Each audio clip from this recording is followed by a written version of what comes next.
Hi hello నమస్తే welcome to my channel Devan channel Asia vlogs. Today ఈ వీడియోలో మనం ఆల్రెడీ థంబ్నెయిల్ చూశారు కదండి.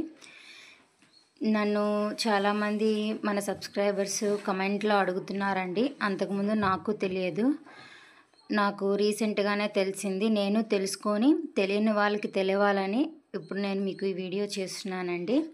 ఈ వీడియోలో మనము కేవీ స్కూల్ స్టూడెంట్స్కి ఇప్పుడు మన ఆంధ్రప్రదేశ్ ఒక పథకాన్ని ప్రవేశపెట్టింది కదండి, తల్లికి వందనం అని. అది కేవీ స్కూల్ స్టూడెంట్స్కి వస్తుందా లేదా అనేది నేను మీకు ఈ వీడియోలో ఎక్స్ప్లెయిన్ చేయబోతున్నాను. ఒకవేళ వస్తే ఎవరికి వస్తుంది, మరియు ప్రీవియస్లీ ఎలిజిబిలిటీ ఉన్న వాళ్ళకి ఈ ఇయర్ రాకపోతే ఏం చేయాలి, ఎక్కడికి వెళ్ళాలి, ఎలా మళ్ళీ అప్లై చేసుకోవాలి అనేది ఫుల్ డీటెయిల్స్ ఈ వీడియోలో ఎక్స్ప్లెయిన్ చేయబోతున్నానండి.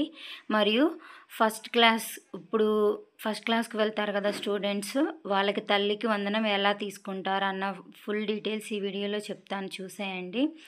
ముందుగా కేవీ స్కూల్లో చదువుతున్న స్టూడెంట్స్కి తల్లికి వందనం వస్తుందా అంటే అవును వస్తుందండి. అది కానీ ఎవరికి వస్తుందంటే,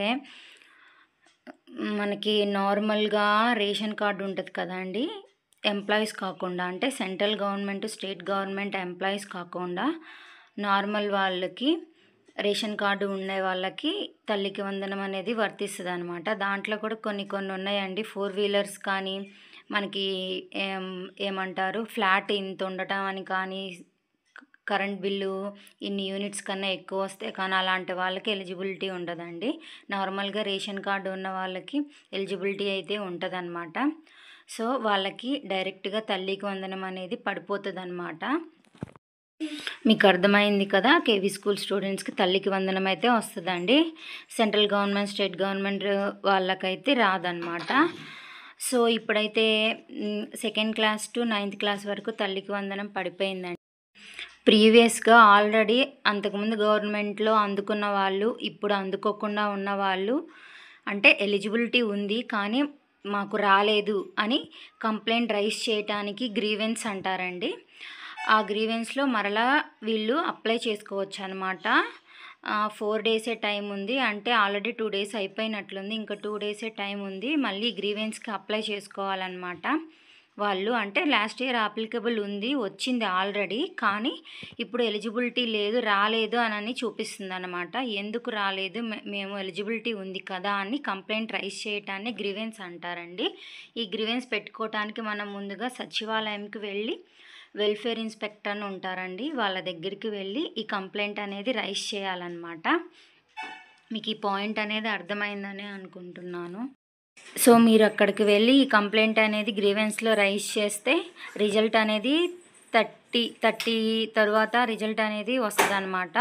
సో మీరు అక్కడ సచివాలయంకి వెళ్ళి వెల్ఫేర్ ఇన్స్పెక్టర్ని కాంటాక్ట్ అయ్యే ముందు మనం తీసుకువెళ్ళాల్సిన డాక్యుమెంట్స్ అనేవి ఇచ్చాను చూడండి. ముందుగా మనం సచివాలయంలోకి వెళ్ళేటప్పుడు మనకి మెయిన్గా కావాల్సిన డీటెయిల్స్ అండి, అంటే డాక్యుమెంట్స్ జిరాక్స్ కావాలి, స్టూడెంట్ ఐడి తెలియాలి, student Aadhaar number, mother Aadhaar number, ration card number, మరియు మొబైల్ నెంబర్ కూడా కావాలండి. వర్కింగ్ మొబైల్ నెంబర్ అనేది మనకి కావాల్సి ఉంటుంది అనమాట. ఇవన్నీ తీసుకొని మనం సచివాలయంలో మనకి ఇలా ప్రాబ్లం ఇది, మనకి ఆల్రెడీ ఎలిజిబిలిటీ ఉంది కానీ మాకు తల్లికి వందనం అనేది పడలేదండి, కొంచెం గ్రీవెన్స్లో మరలా అప్లై చేసుకోమని వచ్చింది కదండి, మేము అప్లై చేసుకోవడానికి వచ్చామని ఈ డీటెయిల్స్ అన్నీ చెప్తే ఆ అధికారి మనకి అప్లై చేస్తారండి. రిజల్ట్ అనేది 30th వస్తుంది, అప్పుడు మరలా లిస్ట్లో వస్తుంది అనమాట, అప్పుడు చూసుకోవాలి.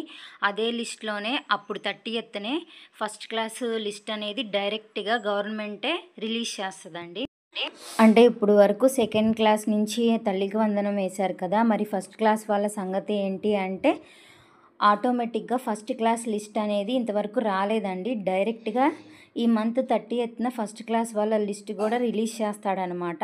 అప్పుడు ఆ లిస్ట్లో మన పేరు ఉందో లేదో చెక్ చేసుకోవాలండి.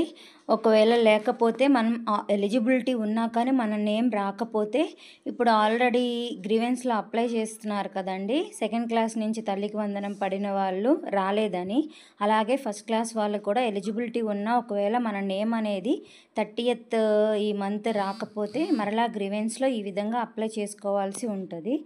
సో మీకు ఈ వీడియో అర్థమైందని అనుకుంటున్నాను. తల్లికి వందనం గురించి తెలిసిన మ్యాక్సిమం డీటెయిల్స్ నాకు ఇవేనండి.